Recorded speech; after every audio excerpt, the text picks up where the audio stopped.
Alam nyo ba mga master, sa bansang China, sobrang mahal nito. Tikit talaga sa dito sa ano.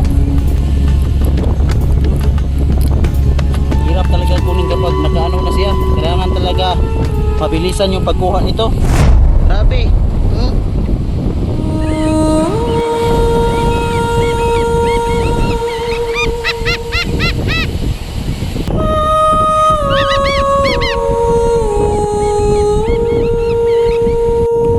So dami ng lumban. Grabing dudong boards. Iba talaga pag sinudong boards yung kasama mo. Hindi ka mga gutom pag sinudong boards kasama mo.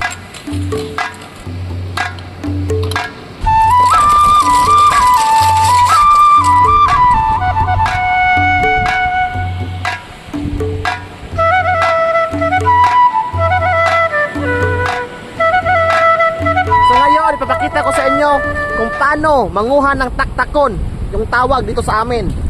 Masarap yan, gawing ulam.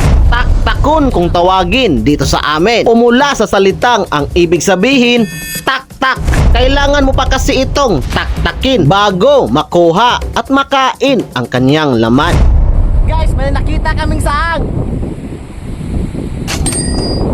Woo! Masarap to sa sabaw. May saang na naman. Malaki-laki to. Okay. May butbut tayong nakita. Tignan nyo. Ito yung bahay ni Nemo, yung isda. Ito yung itsura niya pag hindi nakalutang sa tubig. Makakain din to mga master. Butbut yan. Butbut tawag sa amin. Bakakon. Hello. So ito yung mahirap guys. Kasi hindi lahat ng bato na pinabaliktad mo may laman.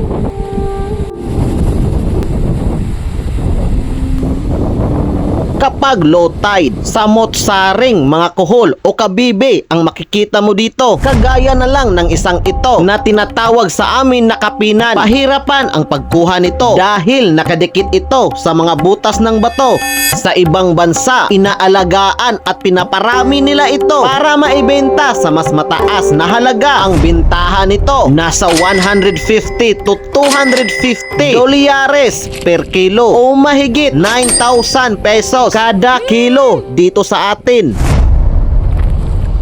So ito mga master, naglalakad tayo kasi sinalubong natin yung kaibigan natin. Yan po si Renante Roplo Panugaling. Kaibigan natin yan. Paki-follow po, paki-follow. Ito, kasama din natin to, bago nating kaibigan. I-follow nyo, Junel Tanillo.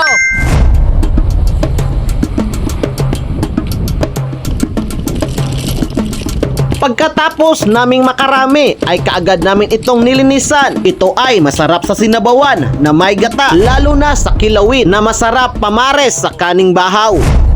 So luto na guys, kainan na. Woo! Ito. Isda. Presko. Ito yung kinilaw na may gata. Grabe, sobrang sarap. Tapos bahaw na kanin. Ito yung tinatawag na taktakon. Ayan, tikman natin. Ito yung sa akin huli natin kanina. Sarap. Tapos bahaw na kanin. Sabaw.